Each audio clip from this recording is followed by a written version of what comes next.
Okay, so I'm now on chart 10, which is the scarecrows, and I've just got up to a row where we're going to be doing another special stitch.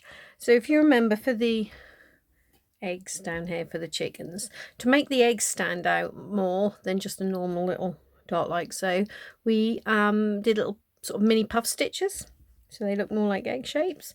Well, for the buttons on the scarecrow's jacket, I wanted them to stand out a little bit more than, again, like these little dots, like the eye for the crow there, but not as much. They don't need to be as big as the eggs. So got yet another slightly different stitch. So what we're going to do, I've now got up to the scarecrow's body here on row 20. So I'm just going to, we've got 5 standard back loop double crochets, so our standard B stitches, and then we get to a different symbol or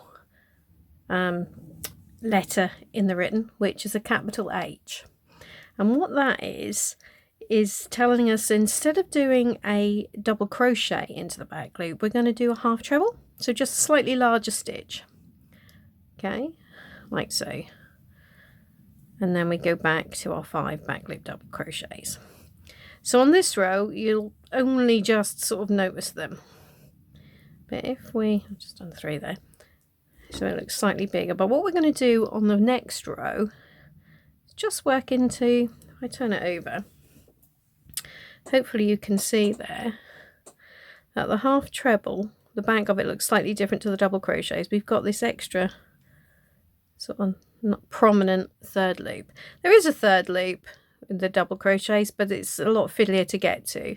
So what we're going to be working into on the next round is that third loop. What that then does is bring both those top loops forward a bit, so it's going to be a little bit more prominent.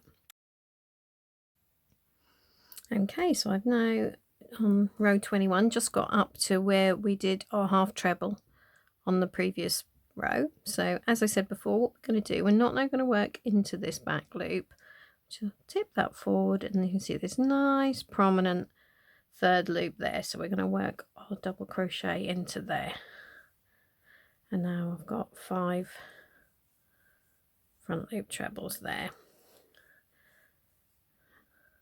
across the scarecrow's middle. So what you can now see, once I've just done that,